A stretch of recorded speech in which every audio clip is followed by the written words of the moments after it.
Hello everybody, my name's Frances Tilley. I'm a public health practitioner working for Public Health, and I'm here today to talk about stress at work, mental health issues.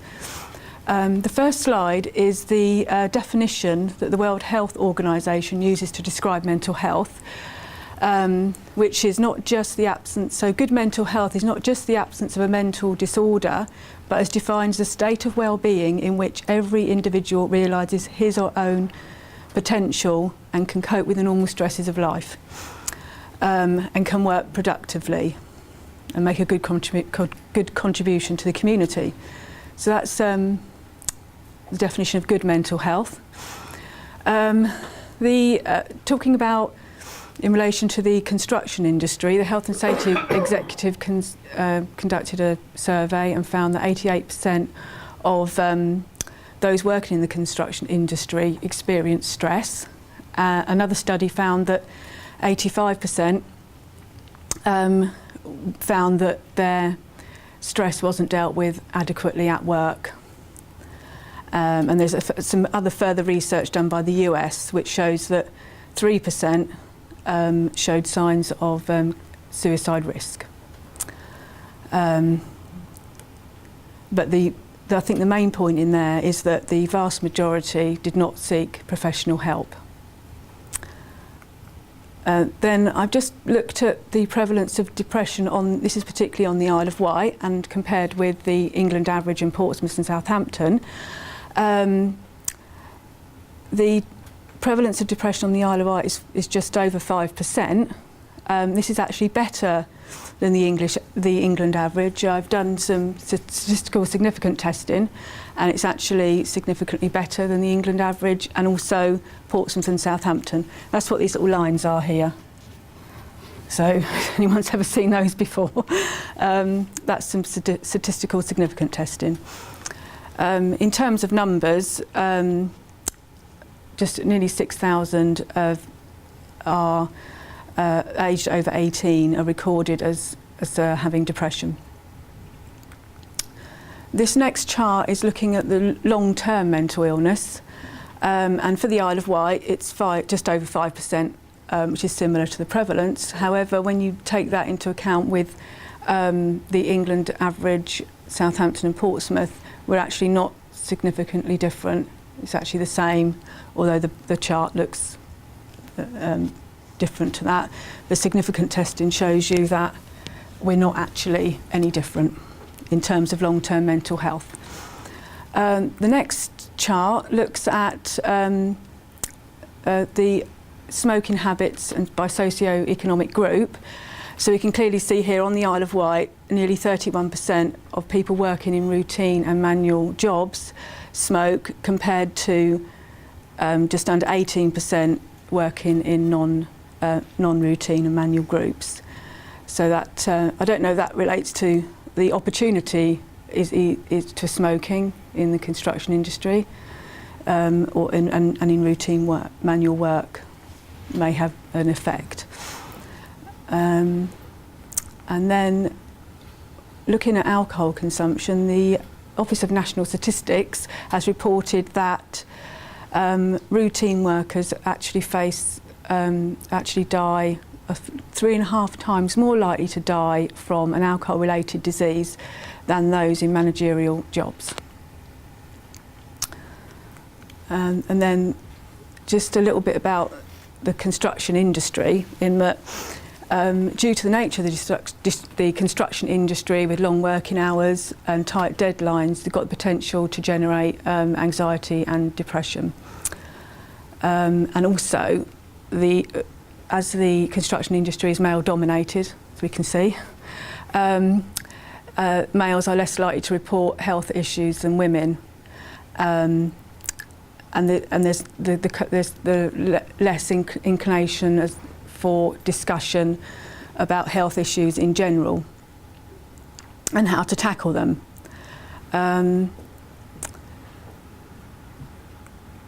So in summary, from my little bit, mental health issues can pose as serious a problem as physical dangers, and the hidden risk of poor mental health is an issue that is in danger of going unnoticed. Hello. How many of you came to the last one? We've got a few of you were here, quite some and some not. Right. Okay, yeah, my name's Di Eccleston. I'm from Occupational Health over at the Trust at St Mary's. And so I'm just going to do a recap on some of the bits that you may have seen for those of you that were here before. So stress, when we think about stress, it's like, what do we mean by that? Where does it come from? How do we recognise it? And what can we do about it, really? And building a sort of a level of, how do we go about building a level of resilience that means that we can cope with, it doesn't get easier in any industry. I don't think the pressures are huge. And having listened to the talks that have come before here, I kind of think, my God, you've got so many things to take into account and think about. I just think if you're not stressed, you're not right, really. Anyway, good luck with that. So, what is stress? Yeah, it's a response between. I always think of it as a pair of scales. So you've got your ability to cope with what life throws at you, and then your ability to cope with that. So, and it's that perception that we have. It's a very personal thing. It's that perception that we have that makes us think or feel, can I cope with this? Has it tipped over into something more uncomfortable? So the perceived bit is actually really quite important. And it's a continuum. I mean, a bit of stress, it depends what we mean by stress, but a bit of pressure is quite good. That can lead up into tension, which goes into the strain. That's when the scales maybe start to tip, and then you get into the stress, which is the uncomfortable bit that we're talking about. It's actually an engineering term, though, isn't it, stress? I mean, from a construction engineering background, you'll know, how much pressure can you put on something before it breaks or it falters or is not safe.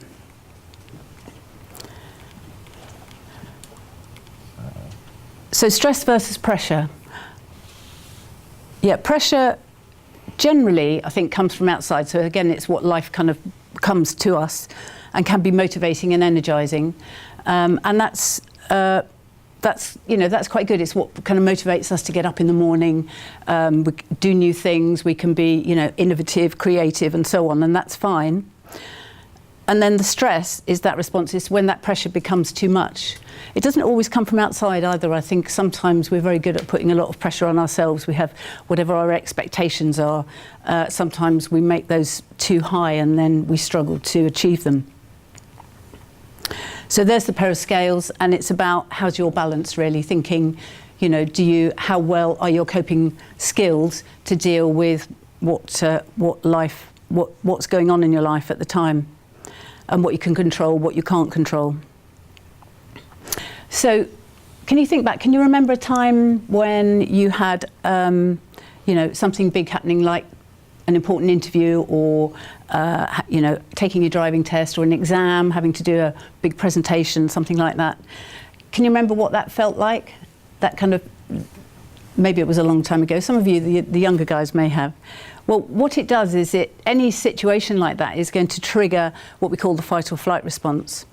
And all the time, our senses are acting like the gatekeepers of our own security. So they're continually, kind of unconsciously scanning, the horizon for any kind of sign of danger, of anything we might hear, see, smell, whatever, and that will alert us to the fact that there's something going on. So that then is flashed. That happens very fast. It's flashed past a little part in our brain called the amygdala, which kind of acts like the security guard, really, for our own personal safety. And then that's checked out by our higher brain, our neocortex, to see if there's actually a problem there or not. Is it something we need to be worried about? And if it is considered a threat, then the fight or flight response is then triggered, and that follows kind of a natural course. And it's a bit like emotional brain meeting thinking brain. So if you like, we've got emotional brain, which would be like all the sediment on the bottom here, and our thinking brain, when the emotions are out of the way, then we've got clarity of thought, we can remember stuff, we can make decisions, we can plan ahead, be creative and so on, because you get the emotions stirred up, and that's what happens to our ability to think straight. It just kind of turns into a pea soup. And that can happen on a kind of a very slow level, on an ongoing level. It can happen on a very quick one, like some sudden danger occurs and whoomph, it's all kicked off. Or it can be a very slow process that happens over a period of time. And the effect overall is similar. It's still the fight or flight response. So adrenaline, that's the one I think we've all heard of, really, the buzz, that's the, makes people achieve incredible feats sometimes in an emergency. And it's released according to demand. So at the low level, it's actually quite pleasant, a bit of a buzz. I don't know if any of you started or you've done something new, got a new hobby or a new sport, done something for the first time, maybe started a new job where, you're keen, enthusiastic, it's a bit scary, but it's good, it's motivating. That's fine. Even up, again, it's that scales bit, up to a medium level, it's actually okay and we can cope with that until then, oh no, what have I done? What have I done? What have I pressed? Oh, there we are. Sorry, I seem to press the wrong one. The buzz is enjoyable, that's right, until it gets to that point of fight or flight, and that's when your scales have then tipped. So the acute stress response is been triggered, and that's when it becomes increasingly uncomfortable. And you may feel that anyway. You may just feel that, your heart may suddenly kind of raise. You might feel it in your stomach. We're all different. We all kind of have our own, we get used to knowing and recognizing our own kind of signs of stress. But a high level of adrenaline, it's not just adrenaline, your body basically turns into a chemistry set. So you've got cortisol, you've got all sorts of hormones that are suddenly whizzing around your body, and they're preparing you for doing something like, run away or fight your predator. That's the ancient response. So here's just a picture of brain. You may have seen that before. And the amygdala, which is this little bit here. We've got emotional brain. This is what we call the limbic system, and that's the very primitive one. That's the part of our brains that have been there from year dot. The thinking cortex is the bit that came much later, so that will be our thinking brain. But the amygdala, that's the one where our senses are going to be on the lookout. Everything is flashed past that. If it's considered a threat, then that will go off if it's high enough. But we've got this ability to check that out. We can check out our emotions. Is this actually something that we need to be concerned about? So apart from our emotional brain and our thinking brain, if you like, we've also got in our higher cortex, we've got kind of left brain activity and right brain activity. Now, males, predominantly, tend to be more on the left brain. So if you looked at sort of 10 males, I think research shows that for 10 males, you're going to have 6 that are predominantly left brain, 2 might be a mixture, and you might have 1 or 2 that are more predominantly have a tendency to the right brain. So left brain activity really is about logic, rationale, objectivity, like to problem solve. Whereas right brain is much more about empathizing, its creativity and imagination. Ideally, we have a good balance of both. And when that works as a good balance of both, that's our ability to actually check out our thinking and our we can check out our imagination, our emotions. So if we're imagining, we tend to be a bit on the right brain. We tend to imagine catastrophizing things, that if someone doesn't turn up, they're late, we kind of already imagine that they've had an accident and something awful has happened, rather than actually thinking logically, oh well, I expect they've got held up somewhere. So a balance between the two is what helps us keep our imagination under control and helps build our resilience. It's what we call emotional intelligence. So with the fight or flight response, it's am I being attacked? And that's what our brain and our body is actually questioning. And if that response is great enough, then we will go into that fight or flight response. So what happens? Our mind becomes very alert, very clear. If you think about the fight or flight response, where it's gearing us to either run away or stand and fight. So we need a very clear brain for that, and it become quite crystallized. And I don't know, adrenaline, I mean, if you're in that situation, I always remember one of our doctors actually once was, they just got some of the new little adrenaline pens, they use for people with allergies, and accidentally went off in her thumb. And she said, my God, the feeling of just having that buzz of adrenaline for a minute was really interesting, that incredible kind of mind alert thing. So what happens? Our pupils dilate, so we've got good vision we can see our predators very well, we can see long distance, our mouth dries up, our palms perhaps get sweaty, and our heart rate increases, our breathing deepens. We're ready for action, really, is what's happening. We might want to empty the bowels so that you're ready for the action. Blood pressure rises, again, all in readiness. And that can happen on the short-term basis for something very, it's got a beginning, a middle and an end, and hopefully at the end of that, everything's going to return to normal. Not always. Sometimes we're under a stressful situation where that's going to go on for much longer, which could be, for any reason of illness, relationship problems, money, etc., the more heavyweight stuff. So how do we recognise that? There are an emotional and behavioural type symptoms as well as just the physical ones. And withdrawn, moody, tearful, snappy, they can be any of those things. Feeling anxious, panic attacks is quite common actually, and they can take many different forms. Often the breathing is the one that we're most familiar with, where people actually, what we tend to do when we're tense is we hold a lot of tension in our bodies, particularly here in the diaphragm. So we tend to very shallow breathe. And then because we're not only using the top part of our lungs, then we start to feel quite lightheaded, and then you can pass out. Nature's way of kind of getting things back to normal. But often the breathing is a very indicative and a very controlling factor on how we feel, which we'll come back to again a bit later.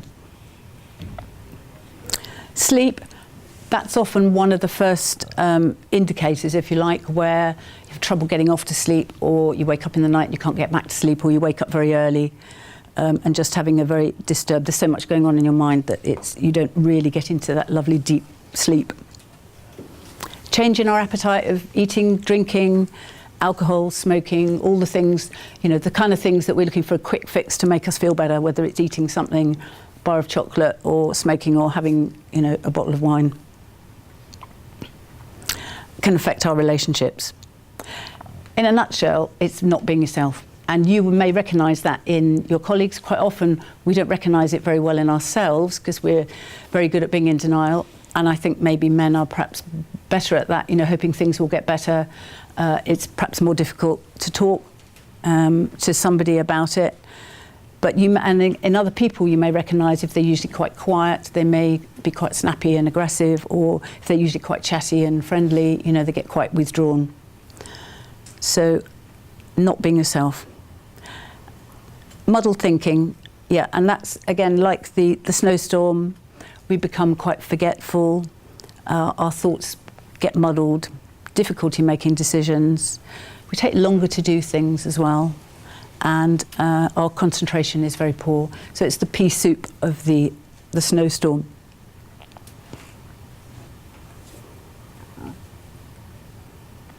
Couldn't get it to move the snow, unfortunately. But so over the short-term one is hopefully that, again, I said there's a beginning, middle and an end, and that resolves itself. On the longer term sort of situations, we've got more chronic signs. So we get the physical, emotional behaviour.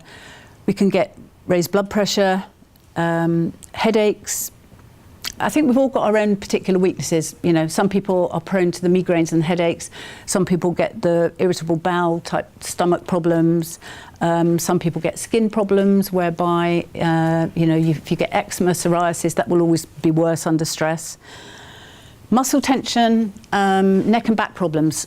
Well, if you think about, if you're holding a lot of tension in your body, then that's where the achy muscles come in. And very often you'll get, if people are very stressed, they will end up getting musculoskeletal back problems very commonly, and vice versa as well. And over time, because your immune system you're pumping out adrenaline, you're pumping out, your body's on red alert all the time, so it gets quite tired and worn out. So your immune system starts to lower, and that's then when you're prone to lots of short-term infections, stomach bugs, colds, flu, and that can go on. It's very difficult sometimes to just get up and out into the into a healthy place again. So fight or flight, sometimes what happens is we can just freeze and go into a blank. And if it isn't rectified or checked, addressed, then we can end up into a phase of complete exhaustion.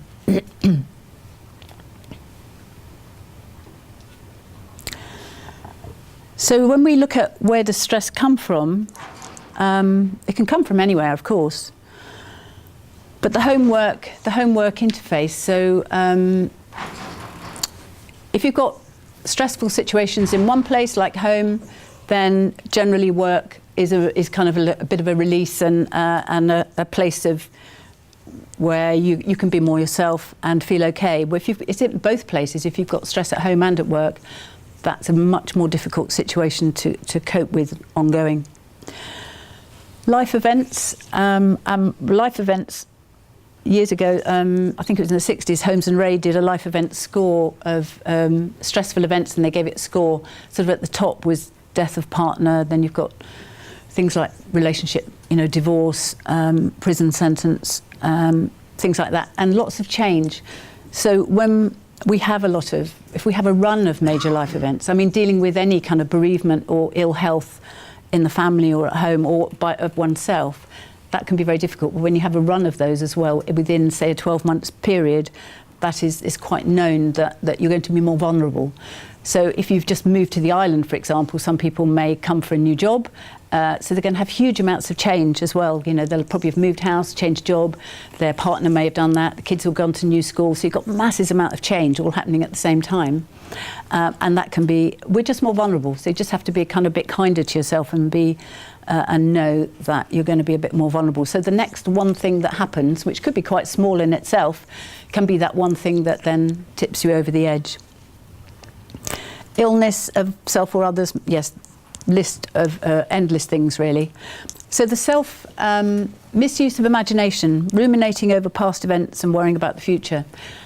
I think we do put a lot of stress on ourselves, and it's about knowing yourself and knowing, if you're the sort of person that tends to worry about stuff, then we just have to be careful that we don't spend a lot of time ruminating over stuff, like spending it in the past, worrying about what has happened, and then we're also worrying about what's going to be happening in the future, and we don't spend a lot of time in the now.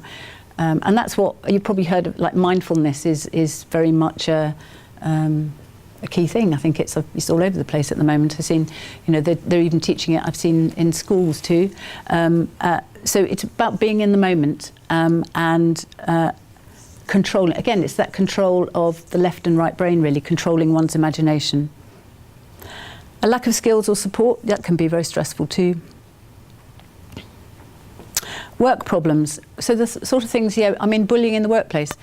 When was bullying at work week? Was that last week or was it this week? 16th to the 20th, so it's next week. It's next week. That doesn't mean you can go out and bully people at work. It's it's actually awareness, isn't it? Yeah, of course. Yeah. That can be a very hidden issue, a very hidden problem. And in your industry as well, there's a big safety issue, isn't there? So if there are, behavioural relationship issues going on, there are obviously dangers in when you're relying on a team or the safety of people looking after each other. So, unhealthy ways to manage stress. Thought I'd do this one first and end on the positive one, but there are lots of unhealthy ways, aren't there, of managing our stress. Ignoring it is the first one, I suppose. Being in denial or being embarrassed to talk about it, being embarrassed to feel that actually, God, I'm not coping with this. Recognising it in yourself first and not being able to talk about it. Alcohol or drugs to take the edge off. Comfort eating or not eating. Again, it's that quick fix I mentioned of, whatever we can lay our hands on perhaps that makes us feel better. Smoking, nicotine, marijuana, too much caffeine, which generally goes with not eating properly as well. You know, some people just live on coffee and cigarettes.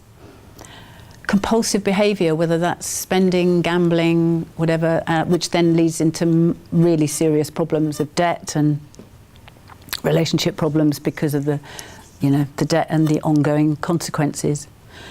Obsessive type behaviour. It's interesting, I heard caught a thing on the radio the other day when I was driving somewhere, social media about phones, and this young chap actually was in his 20s, I think, and he'd lost his phone, and so he'd bought just a cheapie one to tide him over, and he didn't have his phone for 2 weeks, and all his phone did was basically send text and make and receive calls.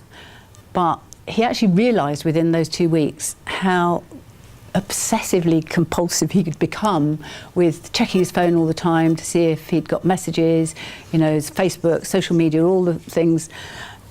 And he said he'd actually become to recognise that it was, it's a feel-good factor. Is somebody thinking about me? Or somebody sent me a message, and so on. And they can be. I mean, my God, you just look in the high street. People are walking down the street looking at their phones. It has become a massive thing, and I think it's just being aware of that. I know. I mean, I'm guilty myself sometimes. Thinking, I'll just have a look at Facebook before I go to bed, and an hour later, you're sort of still in there. So it's just being aware of how we might be focusing our attention.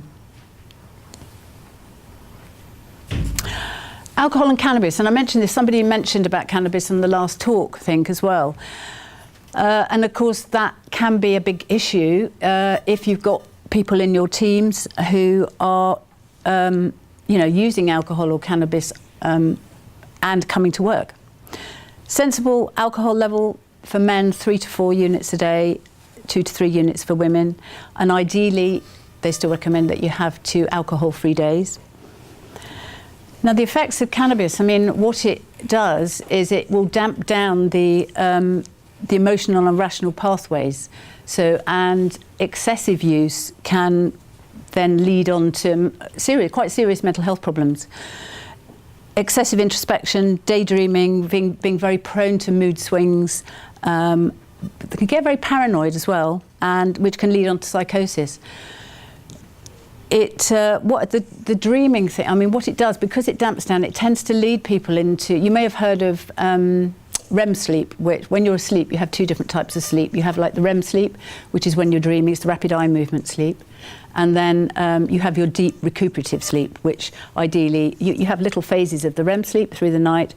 And the deep sleep is when your body is actually repairing and restoring itself. So you do need quite a lot of that. And that's why quite often when we're not sleeping well, we actually feel really achy and tired and worn out. So what the effects of, because cannabis now is so strong, I mean, it's way different than it was sort of 20 years ago, and it's grown for a very high THC content, which is very close to sort of like taking acid or really mind-changing. And it tends to push the mind into that REM sleep state so that it actually feels like you're dreaming, so things are not really very real. It's can be particularly harmful if people start smoking before the age of 15, before the brain is fully formed as well. So in the workplace, you've got major risks if you've got people who are using this, from driving, operating machinery, working at heights, and so on. So something else to worry about and think about, I suppose. Now, workplace drug and alcohol testing. If you're in a big company, there may well be policies in place, particularly if there are safety issues. But a word of caution here, that you can't just go in and test. You have to have a policy to be backed up. It has to back all this up. You can't just go in there and randomly test people. It could be seen as assault. So it's something to look at and to be to go into with caution.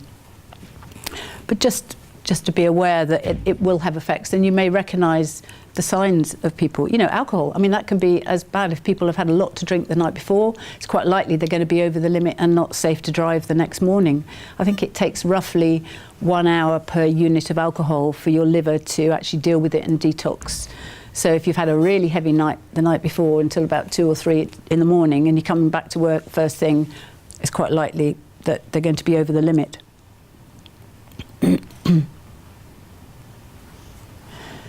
So more healthier ways to manage stress. Yeah, recognising it yourself and being able to talk about it to somebody, making use of support networks, whether that's friends, family, somebody you don't know, like a counsellor, or going to see a GP. And keeping a diary can be useful because you can then plot on days, you know, if you're feeling good, not so bad. What were you doing on days when things were okay, and what were you doing on days when they weren't okay? So you can get a bit better idea. Now the Island Youth Trust, people 25 and under can access that. It's a free service and they can access that directly, which is very useful to know if you've got very young people working in your teams as well. You can direct them there as well as to the GP. Managing your own time, taking regular breaks, holidays, being more assertive, you know, just being more in control. Taking regular exercise. Why is that in italics and bold, do you think? Sorry? Most important. Yeah, why though? Do you know? Because it releases hormones that Endorphins? Yeah. It does, yeah, if you're doing it hard enough, I guess, yeah. No, you're right, that's absolutely right. But also, if you think about the fight or flight response, it's a physical activity, isn't it? You've got all this chemistry whizzing about to actually either leg it, run like hell, or to stand and fight someone. So it's a very physical activity. So what the exercise does is it actually uses up all that chemistry for the purpose it was intended, which is to do something physical. And then, yes, the endorphins is a bonus, but it clears your system really and gets it back to that state of balance. So it's one of the best antidotes. That and relaxation, tackling it from both ends. I think the exercise is a really good clearer out. So it will clear all that chemistry, and then relaxing and doing something you enjoy. Humour, that's really important, isn't it? As well, being able to laugh. When you lose your sense of humour, things aren't good. Doing something you enjoy and learning something new. I often think, you know, as we get older, life takes over, you know, we move, you jobs, full-time jobs, you have kids, and the things that you used to do perhaps when you were younger, you know, the me time, the thing that I really enjoy, that's usually the first thing that kind of gets dropped because you don't have time and it's, you know, you've got too many other responsibilities or things to do. So it's, you know, that's one of the things to look at, perhaps, of reintroducing. Lifestyle issues, yes, healthy diet, enough sleep, sensible alcohol, all those things will obviously help to try and keep us in balance.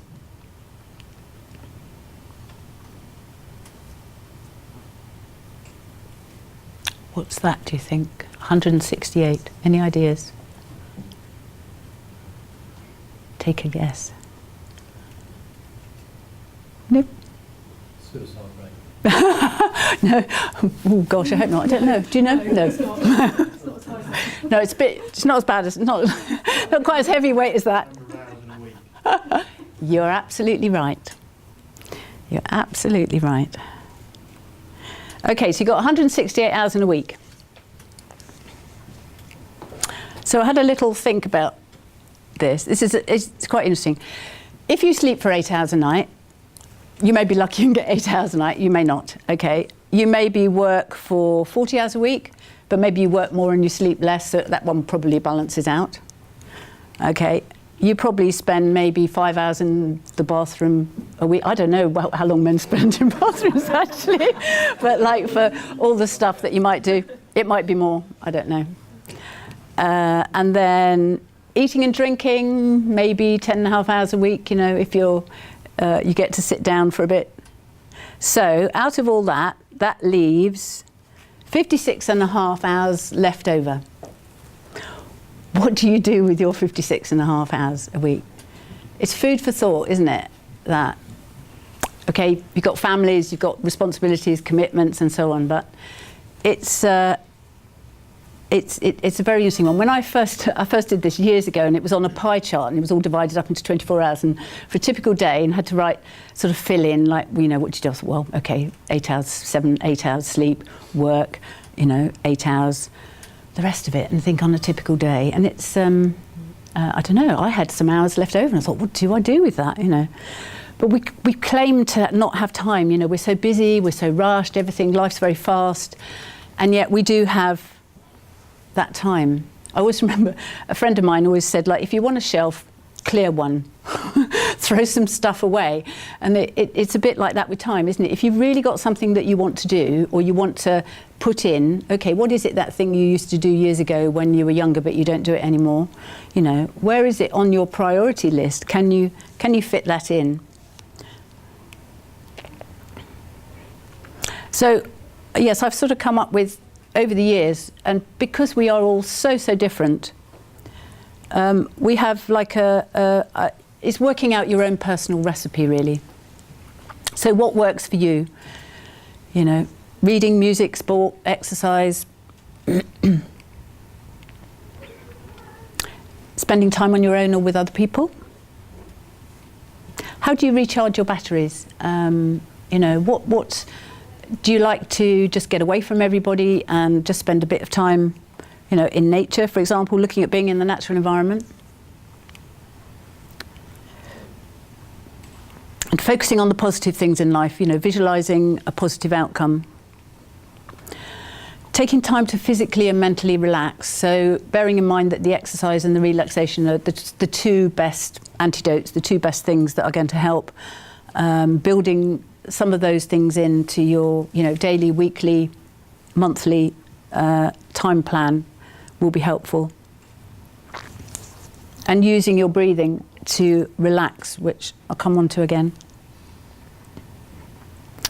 A long, slower out breath is nature's tranquilizer. So I'll mention this now. There is a slide at the end, but your breathing is linked to the fight or flight response and your nervous system. So there's two parts to your nervous system. You've got sympathetic and parasympathetic. So one is really the action. The sympathetic drives the fight or flight. It's the get up and go. And the parasympathetic is the one that brings everything back down to normal to keep us in balance. So it's the relaxation response. So when we breathe in, that stimulates the fight or flight side so that we're geared up, ready for action. So that makes sense then when you think about people who have perhaps get panic attacks and do lots of breathing in, you know, lots of short breaths breathing in, they're actually stimulating that side, they actually make themselves more stressed, they're stimulating that fight or flight. So the out breath is the one that stimulates the parasympathetic and the calming down and the relaxation.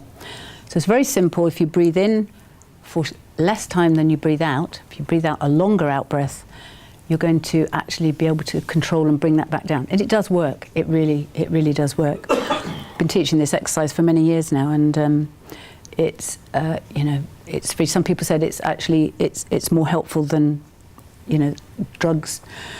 Very helpful for going into a stressful situation. So you breathe in for a count of 7, 1, 2, 3, 4, 5, 6, 7, and then you breathe out 1, 2, 3, 4, 5, 6, 7, 8, 9, 10, 11. Do that 10 times, and can guarantee at the end of that you'll actually feel a bit more relaxed. And as you breathe out, you kind of notice that your shoulders, your body's relaxing more. You know, the in-breath is geared for action. The out-breath is, relief, let go. It's the let go one.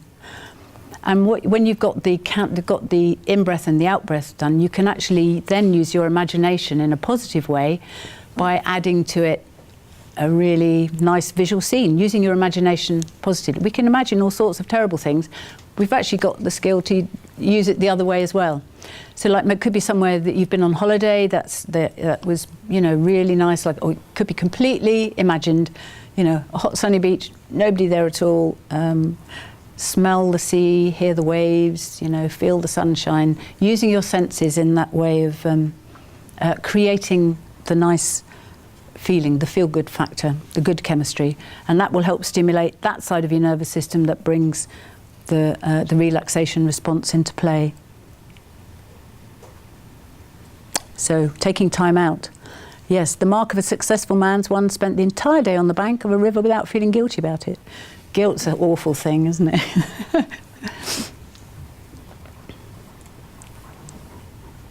So mention Francis told me about this the other week, and I had a look at it online, and there's a thing called the REST test, which is a collaboration between basically a bunch of academics, isn't it? You know, psychologists, psychiatrists, etc. And they're linking up with Radio 4 and the programme All in the Mind, which you may have heard of on Radio 4. And what they're doing at the moment, between now and the end of the year, I think it's between now and December, there's an online survey to find out about people's well-being in relation to how they rest and recuperate and what they do. And I've put the link here, or you could just Google and put in the rest test. It will probably come up, I'm sure, like that. And the results, they're going to air that in All in the Mind next year in 2016. It's interesting. It's a very interesting test. I thought I'd have a look at it and do it before today, but it's quite a good indicator. And what at the end of it, it gives you a short kind of outcome of how you came out against everybody else that has done the test so far. And it was quite interesting because it's got a whole list of. There's two parts to it. The first part is much shorter, and then there's a second part which takes about 30 minutes, which goes into quite a lot of detail. And amongst that, there's a kind of a list of what would be your preference for, do you like to be with people to recuperate? Do you like to go spend time in nature on your own, etc. And it's very interesting to see what's top of the list on what people think and from what you put. So if you're interested in that, have a look, because it's quite a good way of just doing a little audit on yourself apart from anything. It's the key to all stress management, resilience, etc. is about knowing how you respond to situations, how you feel, what you've got going on in life, what makes you feel better, what makes you feel worse. But key thing is what makes you feel better, and that's like developing your own personal recipe. What is it that you need in your life that's going to help on a day, weekly, monthly basis? So resilience, what do we mean by resilience? It is that ability to bounce back really when things are very difficult. And that's helped by our attitude, getting a robust attitude in the face of our events. And we kind of have three choices really when we're faced with a challenge. We can either ignore it and hope that it goes away and run away from it, which isn't really going to make us feel better at all because, we haven't dealt with it really, so that's not going to help. We can be aware of it but not do anything, or we can actually face up to it and face the challenge and try and sort it out. And that's the one that's going to help build confidence and make you feel better, helps our self-esteem and our confidence to manage events in the future then, challenging things later on. So building self-awareness, knowing what your strengths and weaknesses are. Vision, it's like starting with the end in mind. You work in construction, you'd have plans. You wouldn't go and build a house without a plan. Same thing in life really, it's having some kind of vision or a plan of how you want things to be. You're much more likely to achieve them if you've got that mind's eye vision of and having confidence in your ability to make that so. Ability to manage our strong feelings and our impulses, and again that comes back to that our ability to challenge our emotions sometimes, and rather than act. Anger's an interesting emotion, isn't it? And some people are very quick to get angry. They're very quick to fly off the handle, and some people actually have very serious problems with that and have to learn how to control it. It's like a wave. So having some building emotional intelligence and controlling our feelings.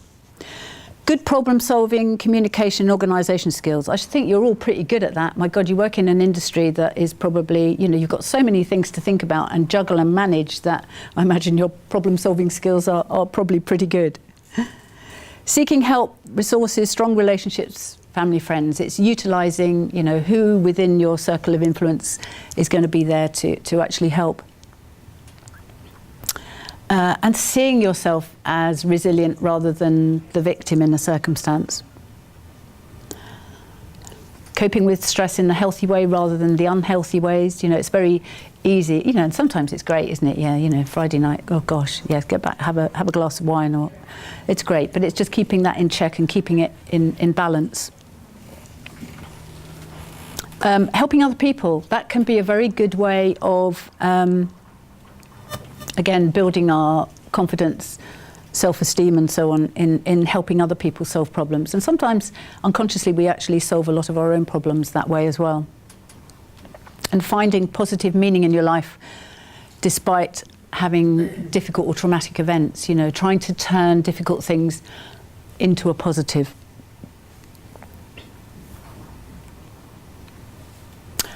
Thought I'd better mention the HSE management standards again.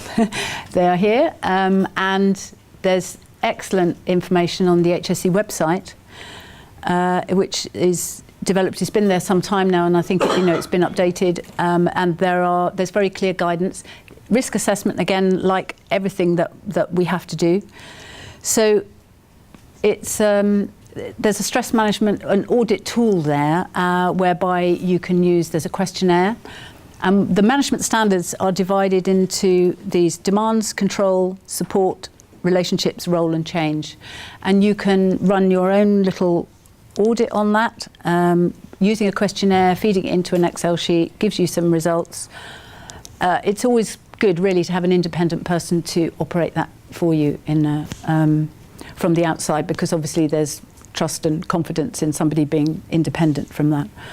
But it does exist, and there's a lot of resources on the HSE website. There is a manager's self-evaluation tool, which is, I think, is really good. It's a bit like, I don't know, have any of you gone through a 360-degree type thing? Yes. It's a bit like a mini one of those, really, but you're doing it to yourself. So you're really doing it as others might see you. Again, a self-awareness thing. Because a 360, you have people above you, peers, people below you reporting, and they're all feeding back on how they experience you. It's quite scary, isn't it? You're actually like rather than what you think. Yeah, that's right. What you're actually like, rather than, yes, definitely. So that's just one you can do in private, to think, how you might see yourself. And if you were brave, you could give it to them to do for you as well. But yes, don't forget the HSE site, because there's a lot of information on there about managing stress.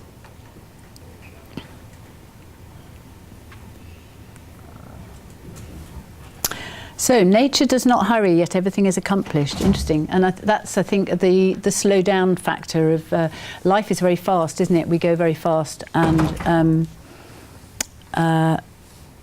we think we have no time. So think what you do with your 56.5 hours a week and how you might want to spend them. Time's a currency, isn't it? We don't get it back. We spend it. Do we spend it wisely, I suppose? So I've been through, that's the self-help breathing technique, which is a very useful tool, free. And if you just remember, out-breath longer than the in-breath, and that in itself will be much more helpful. So just put up some links here. There are handouts with these links on there. There's the HSE ones. Now there's free, the Mood Gym is a free online CBT resource whereby you can just go on there, and it's got all sorts of advice and support about, that's cognitive behavioural therapy, CBT, that's what that stands for. Robertson Cooper, that's there. They do a free online assessment, so you can actually to find out how resilient you might be, and it will then give you indicators of areas you might want to work on, which might be about being more assertive or being more self-confident and so on, communicating better on whatever. Again, all free. There's another, the MAS organisation, that's another site which is very good, Professor Mowbray. That one is. ACAS, if you want any advice about the workplace, particularly like any drug and alcohol, if you're thinking policies and so on there, I put that one on there. And then that's the link again for the REST test, which you might be interested in doing.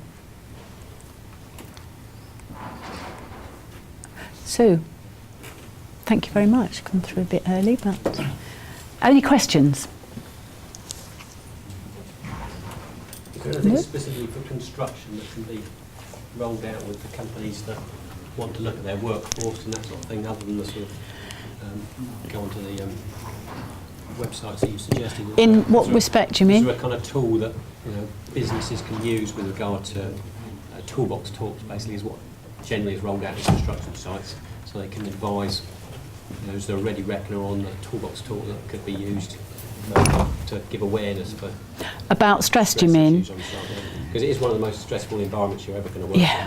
in. Yes. It's like a war zone. So Yeah. post-traumatic stress disorder is something that happens on construction sites just as much as in war zones. So, I mean, I'm not sure that there's something specifically for construction sites, is there, that you can just... I mean, I think it's dipping into probably the existing resources that are there. But that's maybe something we look Well, at to actually it is. Yeah, I think it is. Folk industry, so, That's right, yeah. I mean, I think it comes back to, as well, to like occupational health, you know, so it might be something that you want to develop specifically for a company, and just having all that stuff in one place, isn't it? It's just having it all there that you can access it.